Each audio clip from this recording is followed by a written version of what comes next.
Hey everyone, welcome to the Security and Compliance Fundamentals. And in this video, we are going to talk about some common threats.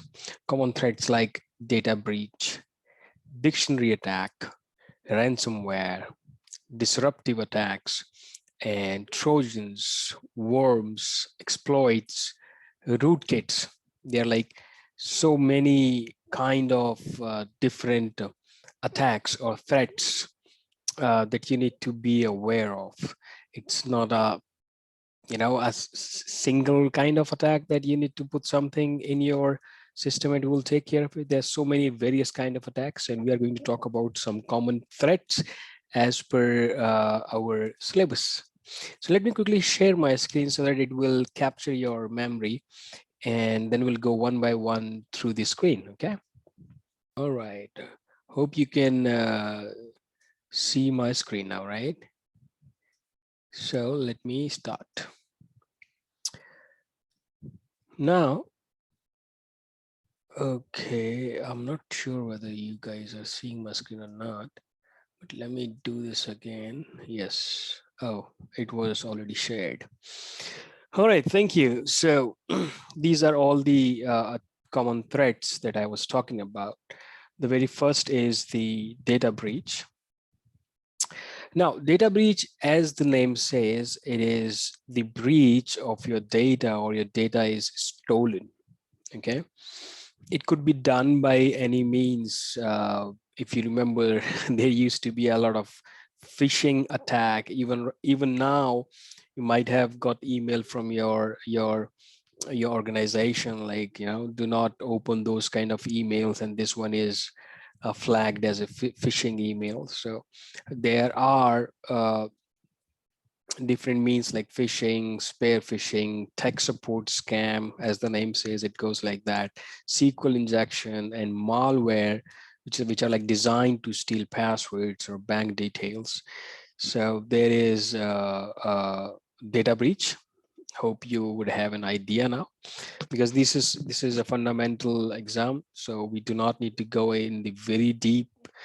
We just need to know what it is. So this is what the data breach is. Now, the another attack is the dictionary attack.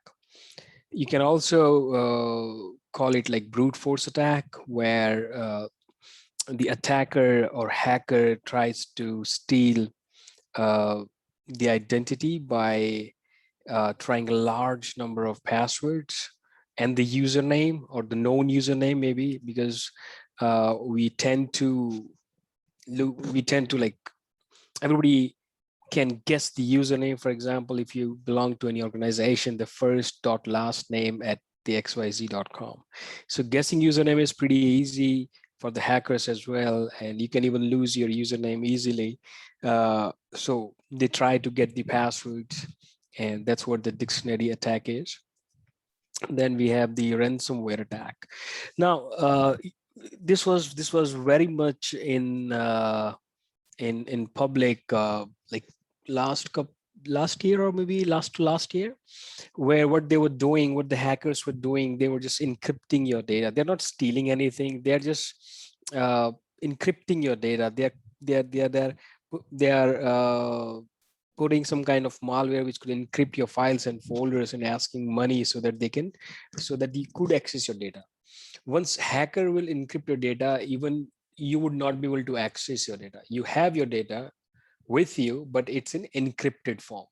To decrypt that data, the hacker who did it would extort money from the victims, and it's usually in form of cryptocurrency in exchange for the decryption of key.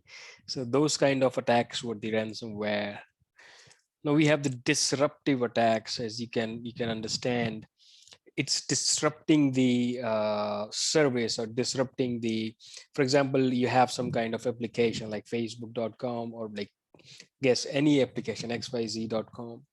Now attackers, what the attackers will do, they will uh, create so much of load on your application that it will become unavailable. Okay. uh, and there are various means by which they can exhaust an application resources, like continuous ping, continuous request.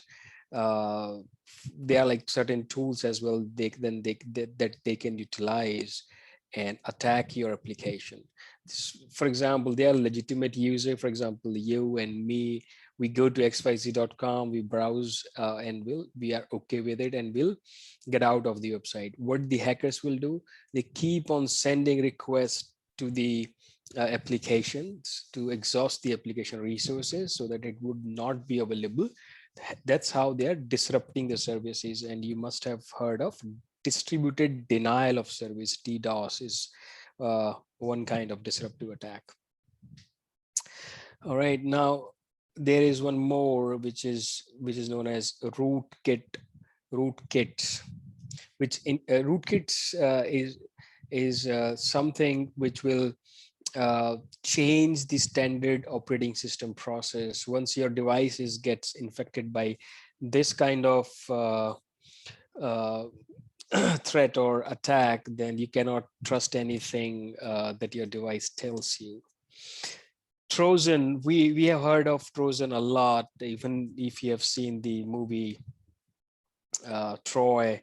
You know what the Trojan horse is. So Trojan are like common type of malware, and but even in that movie, if you remember, it can't spread by its own. They have to put that horse. Inside the horse there were soldiers. They only the owner of that city, when they open the door, they get the horse inside, and in the night they started attacking the city. So similarly, it can't spread on their own. This means they either have to be downloaded manually, or another malware needs to download and install them. Trojan often use the same file names as the real, so it's like people get confused and accidentally download the Trojan. And there is one more, like worm.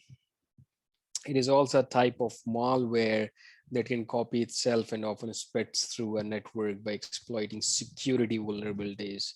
If you know, we do have we get patches or updates every month to for all the operating systems. So these kind of worm can exploit those vulnerabilities as well. There are so many other kind. It can spread through email attachments, text messages, file sharing programs, social networking sites, network share.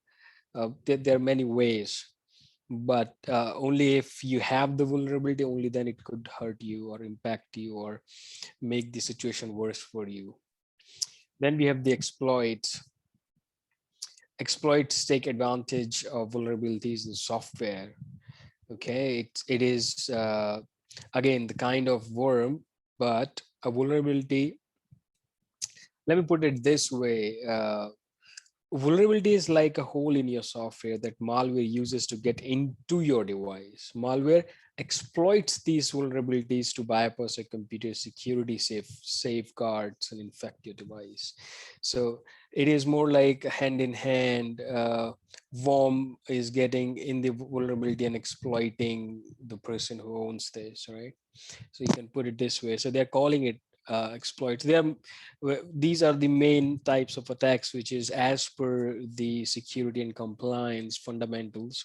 There are so many others if you go deep down in the security, but as per our syllabus, these are the main attacks, these four.